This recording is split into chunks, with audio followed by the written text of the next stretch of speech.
Okay, guys, and we're back with another episode of the Seth Solo Side Quest. I'm Seth from the Lonely Center podcast, and this is episode 51 of my side quest. Now, this episode is going to be a bit different as I'm actually reading the recent news that US Congress is moving to secure Bitcoin for the National Reserve. So, on the 11th of March 2025, US Congressman Nick Begich and Senator Cynthia Loomis introduced legislation known as the Bitcoin Act of 2025 in the House of Representatives and reintroduced in the Senate, respectively. The bills aim to establish a strategic Bitcoin reserve, proposing that the US government purchase 1 million Bitcoins over 5 years with a 20-year hold. This move has garnered significant bipartisan support, with President Trump's backing being highlighted by Senator Loomis. Now, on one hand, I really enjoy it. Not really enjoy it. I think this is a really smart move on one hand. For the US government, in terms of it being run under Trump, and how a lot of people who voted for Trump think a government should be run. I'm not here to say whether that's right or wrong, but treated as a commercial enterprise, like I said, commercial enterprise, right? And have government basically run like a business where he has incomings, he has expenditures, and as long as the incomings are exceeding the expenditures, we're in a good spot. That's basically how Trump wants to run his government.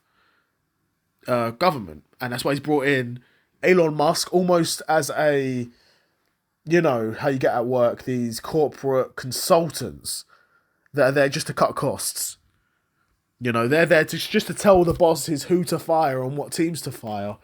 That's what Elon Musk is there for in the government. So, of course, in terms of treating it like a commercial enterprise, purchasing a huge asset like Bitcoin makes sense. It's anti-inflationary. It's not controlled by any singular government, even though, I'll talk about the counter of this, even though the US government would be getting involved in it, they wouldn't control Bitcoin in the pure way. They wouldn't control it. Now, if they own 1 million Bitcoin, they do have a significant amount of control in the market, which is why I'm against it, but I'm going to get to that next. Right, so for a government, spending their reserves on purchasing an asset that's anti-inflationary makes a lot of sense, right? It makes more sense than, you know, loaning out more money. It makes more sense. I mean, it makes as much sense as buying gold, right? Which is what the US has previously done. There's rumors that maybe Trump will be selling the gold reserve to purchase the Bitcoin reserve. And it's not a move I'd be a huge fan of, but I would understand it. I would prefer, ideally, the US to have both. I mean, not me personally, but I'm sure the US in general would be of the opinion that they'd rather have both rather than, you know, just having one or the other. They'd want to have some exposure to both. Because in that sense, they are both anti-inflationary assets, which is what gives them their value, right? Both Bitcoin and gold.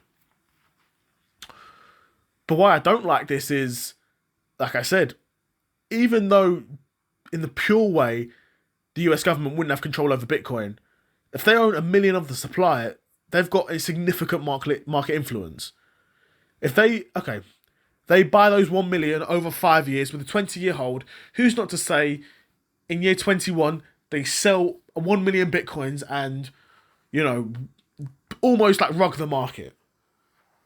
You know, almost wants to do that because it's an unregulated market where if it was a private investment fund buying stock in Microsoft and they wanted to dump all their shares on day 5, this would be a problem, and they would be investigated for that sort of thing. But it's crypto. It's crypto. It's unregulated. They could do that if they want. They're well within their rights to do that. There's no law saying you can't do that. And also, another point I would have is looking throughout history. When you've had an asset like this, very rarely has the government getting involved made it any better. What I enjoyed so much about the crypto scene and Bitcoin in general is that it's not controlled, it's not influenced by any, and I understand it's not influenced technically. It's not technically influenced by the US, but it's almost like another big whale coming in to the crypto space. Essentially, it's that. Another big whale coming into the crypto space. So I guess I'm not entirely against whales, but you know, it's not an amazing. It's not an amazing position. Short term, it will be an amazing position because obviously off the news of this, I'd imagine the Bitcoin price would be going up, and naturally, when the US actually start to physically do some of the buying, the Bitcoin price will go up. Because no doubt, I'd imagine they would, even though they're probably not legally required to, the US would release some sort of papers saying, we've just purchased this amount in Bitcoin and this is our strategic reserve. I'd imagine. I don't know for a fact. I'm not particularly au fait with US politics that much. But yeah, like I said, looking throughout history, very rarely has the government been getting involved with these sorts of assets actually benefited the asset. Very rarely. So that would be my only concern. But really, for us Bitcoin holders, it probably is a good thing if the US government are getting involved in it.